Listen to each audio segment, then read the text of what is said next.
Yes, indeed. Thank you. Sister Vida Warwick? And also another lesson is that he wants parents to love their children, and he holds parents accountable for the way they treat them. So the parents are to view their children as an inheritance or a gift from Jehovah to be cherished, and not as a mere property that they could neglect or mistreat. Mm-hmm. Thank you. What was one reason why the Israelites were so severely punished by Jehovah? Things that they did to those kids. Jeremiah 7:31-33. Sister Gail Rogers? They would offer their children as sacrifices, or they would burn them in the fire. And Jehovah said that was something that didn't even ever come up in his heart. And so they were doing something that was not approved by him. Yes, indeed. Thank you. Let's move on to paragraphs 9 through 11. Let's see why Jehovah gave this law prohibiting coveting. Who would know? Do not covet. The last of the 10 Commandments prohibited coveting, or developing the wrong desire for what belongs to another. Jehovah gave this law to teach a valuable lesson. His people must guard their heart, that is, their thoughts, feelings, and reasonings. He knows that wicked acts begin as wicked thoughts and feelings. If an Israelite allowed wrong desires to grow in his heart, he would likely treat others as an unloving way. King David, for example, fell into that trap. Normally, he was a good man, but on one occasion, he coveted another man's wife. His desire led to sin. David committed adultery, tried to deceive the woman's husband, and then had him killed. Jehovah knew when an Israelite broke the law about coveting. He can read hearts. The law against coveting told his people that they should avoid thoughts that lead to bad behavior. What a wise and loving Father Jehovah is. Lessons. Jehovah sees beyond a person's outward appearance. He sees what we really are inside, in our heart. No thought, no feeling, no action can be kept secret from him. He looks for and encourages the good in us, but he wants us to identify and control wrong thoughts before they become wrong actions. So questions 9 through 11 are combined. Why did Jehovah give the law prohibiting coveting? Brother Harris, please. I'm thinking of Brother Harris Morris. Brother Harris. This is maybe one of the most interesting laws. It's mentioned it's the last of the 10 Commandments.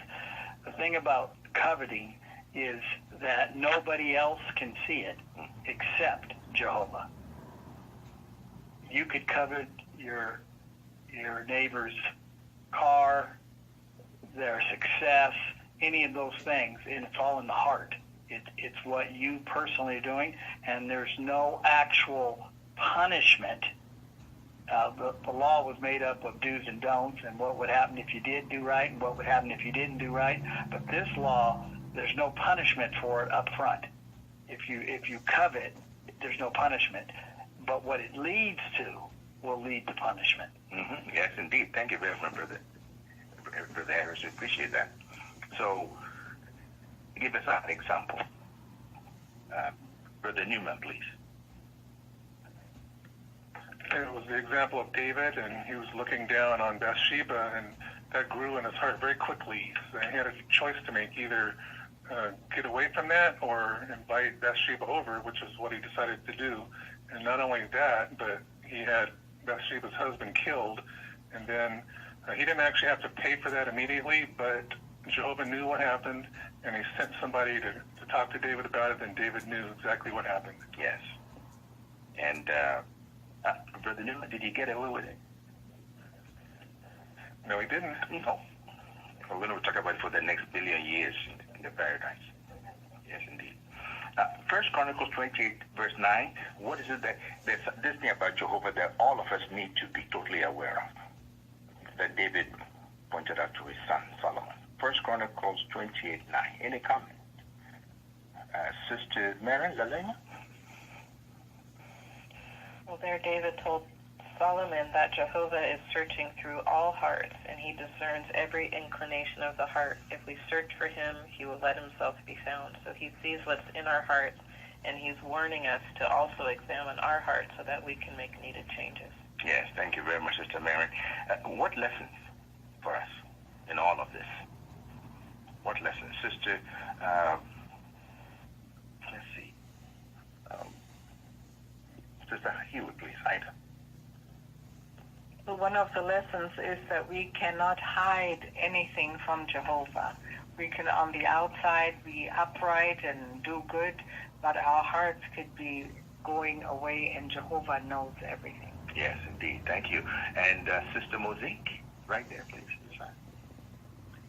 And then Jesus also in his Sermon on the Mount, when he was talking about you could commit adultery in your heart, he explained what it was, but then he gave the remedy for what you could do before you acted upon it. Yes, very good. Thank you, Sister Mosaic. Brother Dare, please, in the back.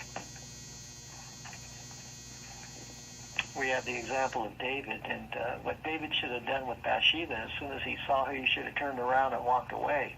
And so same for us. If we have wrong thoughts or wrong desires, Jehovah expects us to turn away from those, and that's what he wants us to do. Yes, thank you. And Sister Virginia Rogers, please, your thought. Yeah, I was just going to bring out here in that Sermon on the Mount, Jesus said if we're not careful, we could commit adultery without actually touching a person, because we've formed that desire in our heart. He says you keep on looking at a woman or a man as to have a passion for them, you already committed adultery in your heart. So Jehovah wants us to identify those faults and get rid of them. Thank you very much, Sir Rogers. We appreciate all the fine comments, friends. Let's move on to our next subheading. A law code that promoted justice. The Mosaic Law also emphasizes that Jehovah loves justice. He set the perfect example of how to treat others fairly. When the Israelites obeyed the laws that Jehovah gave, he blessed them. When they ignored his just and righteous standards, they suffered. Consider two more laws from the Ten Commandments. Question 12 says, what does the Mosaic Law emphasize?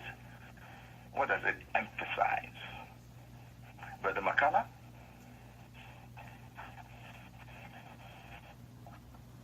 Brother McCullough, right?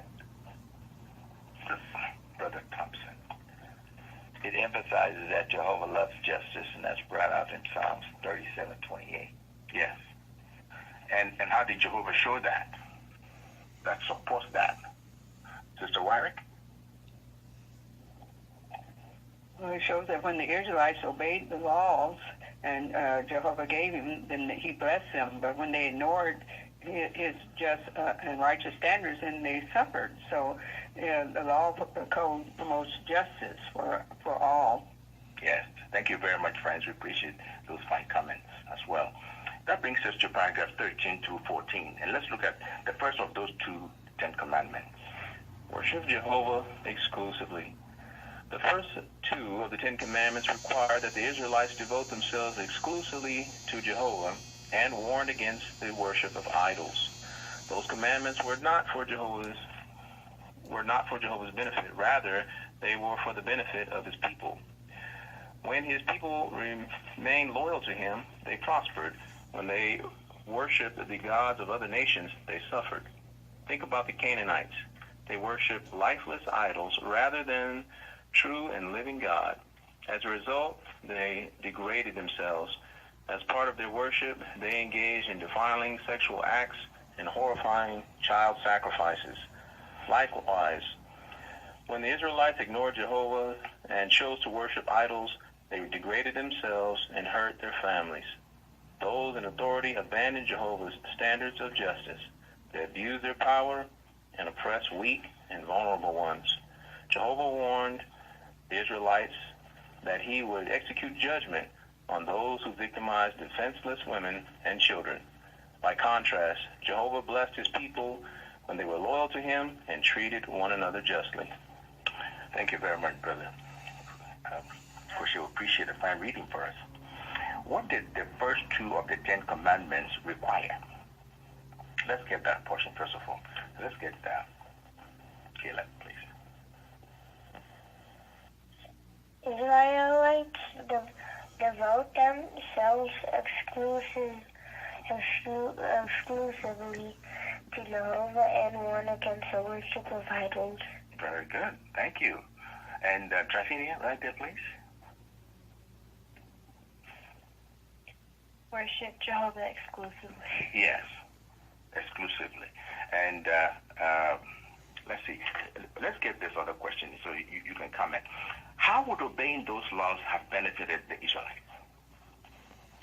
How would it have benefited them? Sister Morris?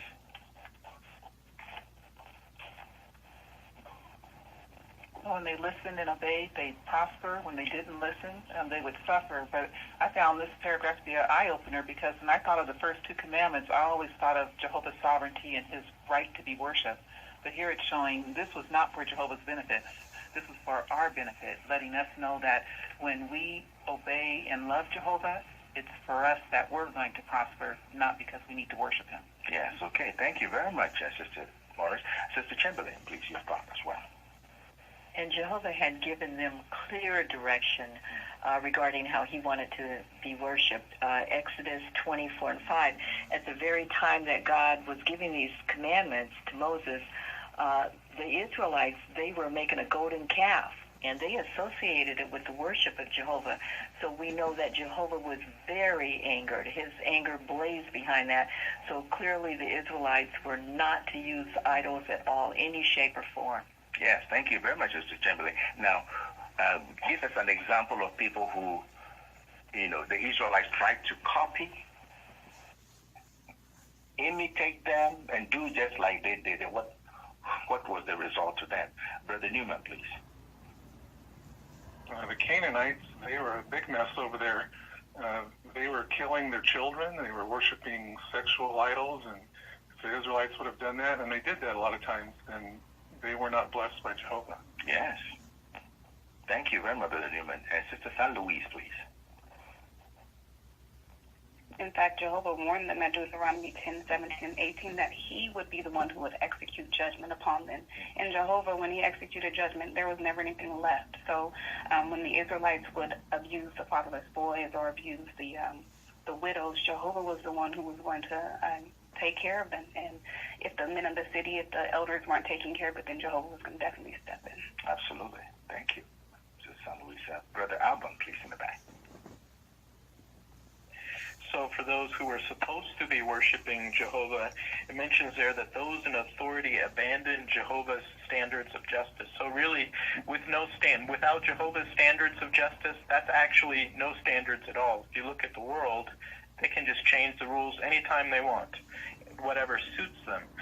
So really, there is no justice in the world. And so for us, we don't want to follow along that path just like those persons did, where it didn't matter what justice was, but we want to care about justice and exercise it, not from what our opinion is, but going by the correct standard, which is Jehovah's standard of justice. Thank you, Brother Alban. This brings us to paragraph 15, and let's look at the lessons we learn about Jehovah from all these points that we discussed. Lessons. Jehovah is not to blame when those who claim to serve him ignore his standards and harm his people. However, Jehovah loves us and knows when we suffer injustice. He feels our pain more keenly than a mother feels the suffering of her baby. Although he may not intervene immediately, in due time he will hold unrepentant wrongdoers to account for the way they have treated others. Question 15 says, what lessons do we learn about Jehovah? What lessons? And Sister Tilahun, Sosina, up front, please. Jehovah loves us and knows when we suffer injustice. Yes, thank you very much, Sister Tilahun. Yeah. And so if we're going through, let's see, Sister Hewitt, please. I saw your hand. Then it brings out that he feels our pain more keenly than a mother feels the suffering of her baby. And we know so many mothers in this hall, when your baby hurts, the mother hurts more than the baby. So that is how Jehovah feels, yeah. And more so. Yeah, thank you very much, Sister Hewitt. And so what will he do? These people get away free? Even though he may not intervene right away, was guaranteed. Sister Newman? in time, he will hold the unrepentant wrongdoers to account for the way that they've treated others. Yes, indeed. Very serious, isn't it? So that brings us to our next subheading. How was the law to be administered? Beautiful law, but how was it to be administered? Paragraph 16 through 18, please, with that as well. The Mosaic Law covered many aspects of an Israelite's life, so it was vital that the appointed older men judge Jehovah's people with righteous judgment. They were responsible for handling not only spiritual matters, but also civil and criminal cases. Note the following examples. If an Israelite killed someone, he was not arbitrarily executed. The elders of his city would investigate the circumstances before deciding if the death penalty was appropriate. The elders also judged numerous aspects of daily life, from resolving public controversies over property or settling private marital disputes. When the elders were fair and the Israelites obeyed the law, everyone benefited, and the nation brought honor to Jehovah. Lessons. Every aspect of our life is important to Jehovah. He wants us to be just and loving when dealing with others, and he takes notice of what we say and do, even in the privacy of our home. So question 16 to 18, what was the scope of the Mosaic Law? Let's get that portion first of all. What was the scope of it? And let's get Austin's thought, please. The Mosaic Law covered many aspects of an Israelite's life, so it was vital that the appointed older men judge Jehovah's people with righteous judgment. Thank you very much, Austin. And Sister Smothers, Asia, please. So they also handled civil and criminal cases, and also not only with spiritual matters, so the scope was actually very broad. Yes, very good. Thank you, Sister Smothers. What lessons do we learn? For ourselves, after looking at all of it, what lessons do we learn? Sister Williams? Well, we learned here that the elders are responsible for making the right decision. We don't take things upon ourselves. That when we have a problem, we should go to the elders and let the elders handle it, and they can share scriptures and come down to the right decision, and help the people, the brothers and sisters, to work out their problem. And this is in a loving way, and that's what the Mosaic Law helped provide it. Especially if someone killed somebody, they had to go to the elders to solve the problem. Okay, thank you very much. And Sister Yamada, please. Yamada. Well, he wants all of us to be just and loving when dealing with others, because as Hebrews chapter 4 and verse 13 brings out, that there's not a creation that is hidden from his sight, but all things are naked and openly exposed to the eyes of the one to whom we must give an account. So it's everyone, not just the elders, but everyone. Okay, thank you. And Brother Cunningham, some more? Also, by everything we studied, shows that Jehovah is deeply interested in our day-to-day life. And that's why our service to Jehovah is a lifestyle. It's not a here and there type thing like we see so many people in the world. They do this, and they say they love God, but as God's servants, he is keenly interested in everything we do, and it's important to him, and that's how we should view our lifestyle. Thank you very much, Brother Cunningham. But we're home, the shades are drawn, the windows are darkened, no cameras, just us. Sister Merida Jo? We can go back to the law covenant that's spoken about coveting, and it's something that goes on inside of our hearts. It does not necessarily have to be public or actually committed in an action. So this brings out that in all aspects of our life, privately, publicly, in the congregation, how we deal with money matters, all of it, none of it is hidden but exposed to Jehovah. Yeah. Thank you very much. And Sister Morris? also it really teaches me that everything I say, everything I do, Jehovah sees it.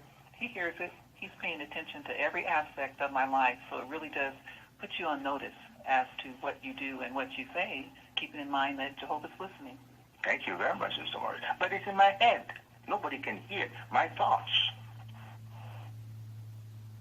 It's in the lockbox. Sister Handy, please. Thank you. Jehovah can. He can. You know our thoughts anyway. You know us, you know our thoughts and hearts. Sometimes we don't, but he does. Yes, in fact, the way humans are made to think, our thoughts they jump from synapse to synapse. That takes time, which Jehovah knows before it jumps to the next synapse. What knowledge? So that brings us to paragraphs 19 through 21. We've talked about how the Israelite elders, the older men of the city, were to deal with the people and administer the law. What about today? Our elders, how are they to judge and treat God's people? Paragraph 19 through 21. Jehovah wanted to save his people from the corrupting influence of neighboring nations, so he required that the elders and judges enforce the law impartially. However, those doing the judging were not to treat his people in a harsh or rigid manner. Instead, they were to love justice. Jehovah has compassion for his people, so he put safeguards in place to prevent individuals from being treated unfairly. For example, the law limited the possibility that a person would be falsely accused of a crime. A defendant had a right to know who was accusing him, and before he could be convicted, at least 2 witnesses had to give evidence. What about an Israelite who committed a crime that was seen by only 1 witness? He could not assume that he would get away with his wrongdoing. Jehovah saw what he did. In the family, fathers were given authority, but that authority had limits. In some family disputes, the elders of the city had the responsibility to become involved and render a final judgment. Lessons. Jehovah sets a perfect example. Nothing he does is unfair. He rewards those who loyally uphold his standards, but he punishes those who abuse their power. Some may act wickedly and seem to escape punishment, but when Jehovah determines that the time is right, he brings them to justice. And if they do not repent, they soon learn that it is a fearful thing to fall into the hands of the living God. Yeah. So question A says, how were elders and judges to treat God's people? How were they to treat God's people? Let's start with Jaden, please.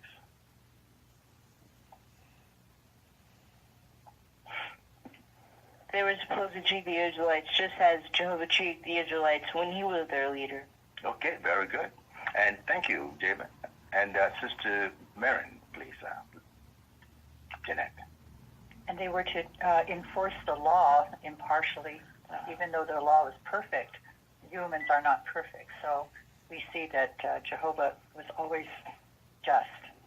Yes, thank you very much, Sister Marin. Now, question B, what safeguards did Jehovah put in place? And Brother Harris, please. One that I really liked is at least two witnesses to whatever crime was supposedly committed. In the courts today, they don't do that, and you don't have to have 2 witnesses, and even circumstantial evidence can be flimsy, and they will make decisions based on that. In fact, I was recently in jury duty, and I gave as a reason for not wanting to serve, although I could serve, is because you have to give 2 lines of evidence, 2 witnesses to the fact. If you do, that's fine. If not, it's he said, she said, and how do you know? And the judge excused me because of not going by what the laws of the land are, where you only need 1 person to say they did it. Well, that's a good excuse, isn't it? Yeah. Make sure you write it down. And thank you, Brother Harris. Appreciate that. That's a good one. Yeah. So what lessons... But what if there was just 1 person that was the witness? From Jehovah's standpoint, can the person get away with that? my word against his, and hey, Sister Healy? Jehovah is the perfect judge. He may get away with it for now, but he will not get away with it, period. Yes, thank you. And what lessons do we learn? Because we're learning about Jehovah and how he feels about things that are done. So what lessons do we learn?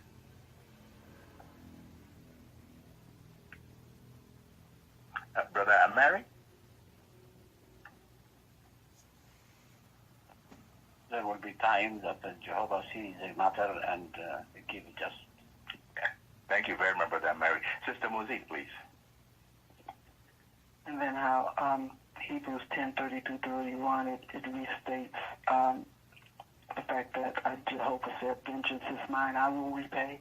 So that's not anything that we individually have to worry about. If somebody gets away with something or things don't go according to the way we think it's justice, that's not our job. Jehovah will repay if necessary. Yes, very good. Thank you. And Sister Smothers, Sharon? We also learned that he rewards those who loyally uphold his standards, but punishes those who abuse their power. Yes, thank you, Sister Smothers. Any comment on Hebrews 10:30 and 31? That everybody should be aware of appearance? Let's see, Brother Cunningham? Jehovah sees everything. He will deal with matters way beyond what we think they should be done. So we need to be patient, wait on Jehovah. Jehovah says, vengeance is mine. So we don't need to take matters into our own hands if it's he say, she say. We just wait on Jehovah, and because he said, I'll deal with it in due time. Yes, thank you very much. And Sister San Luis, please, Bethany. And also for the one doing the wrongdoing, we need to repent because it brings out how it is a fearful thing to fall into the hands of the living God. So we don't want to be the one on the receiving end of Jehovah's vengeance. No. Just ask Pharaoh, who dealt with Moses. Because who is going to rescue you from Jehovah's hand? Who can? Huh? So that's a place we don't want to go. But just whom did the law specifically protect? That's our next subheading. Paragraphs 22 through 24, please, Brother Crochet. The law specifically protected those who could not protect themselves, such as orphans, widows, and foreign residents. The judges in Israel were told, you must not pervert the judgment of the foreign resident or the fatherless child, and you must not seize the garment of a widow as security for a loan. Jehovah showed tender personal interest in the most vulnerable in the community, and he held those who mistreated them to account.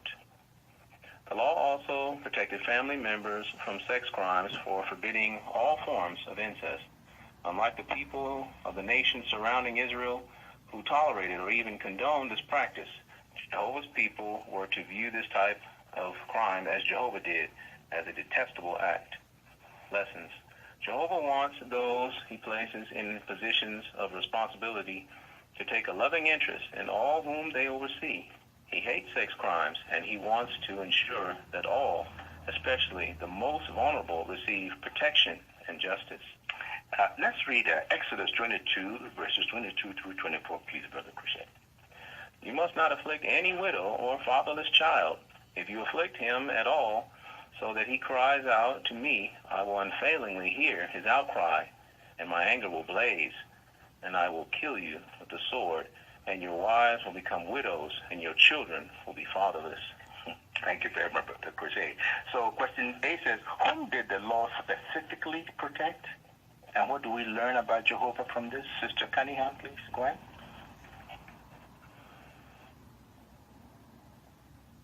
The law protected the orphans, widows, and also foreign residents. And Jehovah said that you must not mistreat the fatherless children. Okay, very good. Thank you, Sister Cunningham. And Sister Ortier, please. So Jehovah made this family arrangement so that we would have mother, father, husband, wife, children. And in that unit, we learned that there would be love in that arrangement. But he even provided outside of that arrangement where there's widows and fatherless children and people migrating into their land who didn't have the same arrangement or family, that they had protection. So we really see how Jehovah expanded his love outside of the family arrangement into the community, and they say it takes a village. Yes, thank you very much. So what warning is found at Exodus 22, 22 to 24? What is the warning there for us? Sister Forgina Rogers. The warning that Jehovah was going to hold them accountable for mistreating those ones, because he brings out not to afflict the widow or the fatherless boy, and he says, if you do, and I hear their outcry, my anger is going to blaze. I will kill you with the sword, and your wives and will become widows, and your children will be fatherless. So their family will be put in the same position as the families that they mistreated. Yes. What kind of justice do we call that? Sister Hewitt? Thank you, Sister Rogers. Divine justice. Mm-hmm. Yes. Very good. And so, any comments on the picture that we have? What is happening in this, the city gates? Sister Marion, Jeanette? Elders at the city gate lovingly help a widow and her child who have been mistreated by a local merchant. Yes. That would take place there. Thank you very much, Sister Mary. So, what lessons do we learn? What are the lessons Jehovah wants us to take to heart? Sister Becca, please.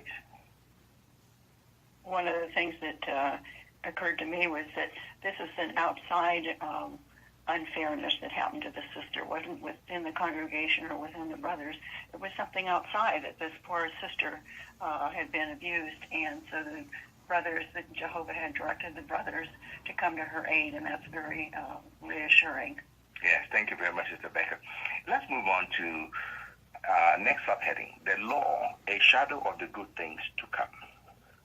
Love and justice are like breath and life.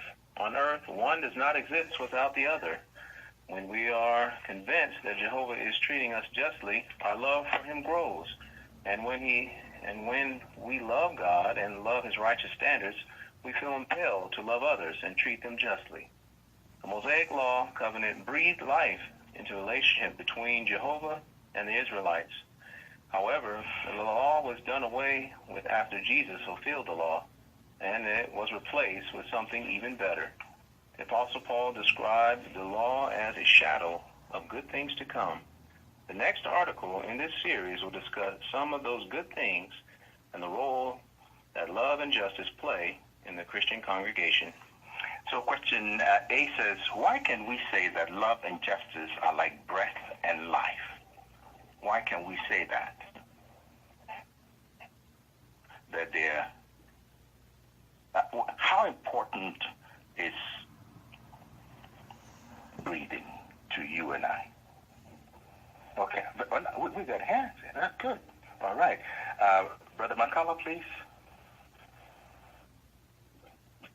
Well, if we can't breathe, we can't live. So breathing is very, very important. Yes, that's one connected without the other. And so what happens when we're convinced that Jehovah is treating us justly, that he's giving us justice? We're convinced of that. Sister Warwick, Vita? Then our love grows, and when we love God and love his righteous standards, we feel impelled to love others and treat them justly as well. Yes, indeed. Thank you. But we know that the Mosaic Law was done away with when Jesus died. So what? The Mosaic Law is no longer. So now what? And let's get Brother Compton, please, right behind you. Brother Compton. We know those do not leave us in the lurch. We have a better law. We have a law based on love, and we learn throughout the lesson already about Jehovah's love. So the love that he's doing to the Christ is a more superior love. Yes, thank you, Brother Compton. So, question B, what will we discuss in the next article in this series? Tamika Warwick, please. We're going to discuss the shadow of the good things to come and the role that the love and justice play in the Christian congregation. Wonderful. Thank you very much, Tamika. We appreciate all the fine comments, friends. Let's do a quick review. How does the Mosaic Law reveal Jehovah's love for his people? How does it reveal Jehovah's love for his people? What did he put in place that assured his people, oh, he really cares about us? Brother Compton. Because of the Mosaic Law in function, and if you examine it, it's really a true protection for all his people. It takes care of everybody, the child, the mother, the family. What really impressed me is basically when you go to Deuteronomy and it's talking about the Canaanites, and it told them not to marry them because of all the different diseases and everything and how they practice their worship, and their worship had sexual perversion in it that gave diseases and actually killed them. So by giving all these laws, he was protecting them and keeping them from harm. Yes, thank you very much, Brother Compton. How does the Mosaic Law reveal Jehovah's love of justice? The Mosaic Law, Sister Vida Warwick. Well, when the Israelites obeyed the laws that Jehovah gave them, he blessed them. And when they ignored his just and righteous standards, then they suffered severely. Yes, very good. Brother Harris, please. So an easy way to say it is that because of Jehovah's love, he made sure that everything was fair. Doesn't matter whether you're a woman or a man, old or young, child, none of those things matter. What mattered is that in the end, it ended up fair. Mm-hmm. Yes. If somebody made an accusation, what was required? We take their word, and that's it. We're done. Case closed. Sister Hewitt, please. 2 witnesses at least. Yes, at least 2, it says. Okay. How does the Mosaic Law reveal Jehovah's view of vulnerable ones? Sister Gay Rogers, please. Well, the law protected those that couldn't protect themselves. And Jehovah even told the judges that they were not to pervert the judgment, which means they could not change it based on what they thought it should be. Very good. Thank you, Sister Rogers. Well, friends, that brings us to the end of our long watchtower lesson. You did a beautiful job. I really appreciate all your support and your help. Let's keep that going all the time. And so we want to thank Brother Crochet for the beautiful reading for us today. And we thank all of you attendants for handling the sound, the audio visuals, and security. Thank you so much. We appreciate that. We have just one announcement, just one reminder that there will be a meeting for field service at 3 p.m. right here in front of the stage, and Brother San Luis will be taking care of that for us. So now we'd like to invite you to stand if you're able to do so. Let's raise our voices as we sing a powerful song, Love Intensely from the Heart, and then we'll invite Brother Harry Morris back to the stage to represent us before Jehovah in concluding prayer. Song number 109.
Our dear Heavenly Father, Jehovah, we offer this prayer to you in Jesus' dear name, and we are so very thankful that you love us the way that you do.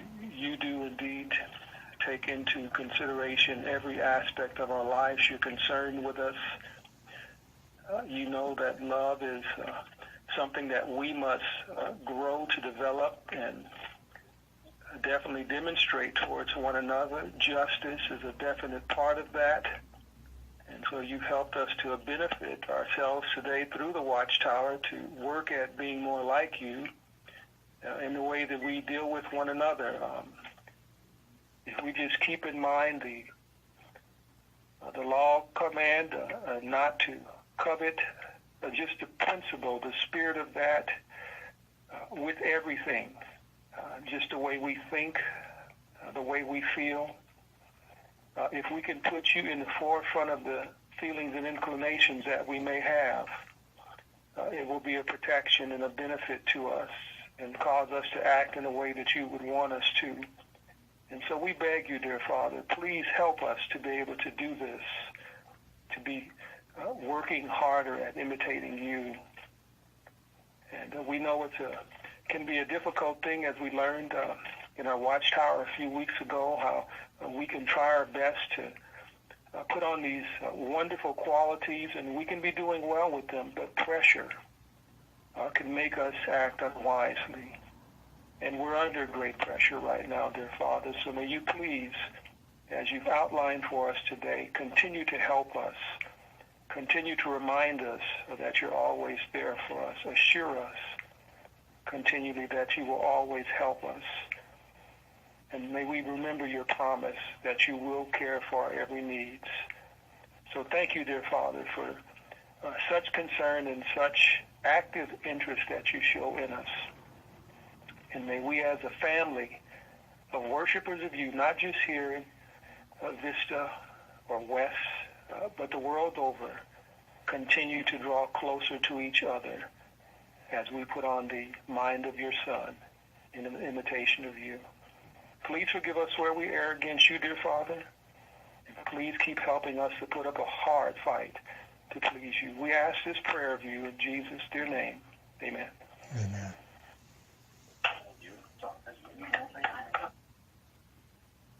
Closely. Yes, indeed. Thank you. Sister Vida Warwick? And also another lesson is that he wants parents to love their children, and he holds parents accountable for the way they treat them. So their children, the parents are to view their children as an inheritance or a gift from Jehovah to be cherished, and not to as a mere property that they could neglect or mistreat. Mm-hmm. Thank you. What was one reason why the Israelites were so severely punished by Jehovah? Things that they did to those kids. Jeremiah 7:31-33. Sister Gail Rogers. They would offer their children as sacrifices, or they would burn them in the fire. And Jehovah said that that was something that didn't even ever come up in his heart. And so they were doing something that was not approved by him. Yes, indeed. Thank you. Let's move on to paragraphs 9 through 11. Let's see why Jehovah gave this law prohibiting coveting. Who would know? Do not covet. The last of the 10 Commandments prohibited coveting or developing the wrong desire for what belongs to another. Jehovah gave this law to teach a valuable lesson. His people must guard their heart, that is, their thoughts, feelings, and reasonings. He knows that wicked acts begin as wicked thoughts and feelings. If an Israelite allowed wrong desires to grow in his heart, he would likely treat others as an unloving way. King David, for example, fell into that trap. Normally, he was a good man, but on one occasion, he coveted another man's wife. His desire led to sin. David committed adultery, tried to deceive the woman's husband, and then had him killed. Jehovah knew when an Israelite broke the law about coveting. He can read hearts. The law against coveting told his people that they should avoid thoughts that lead to bad behavior.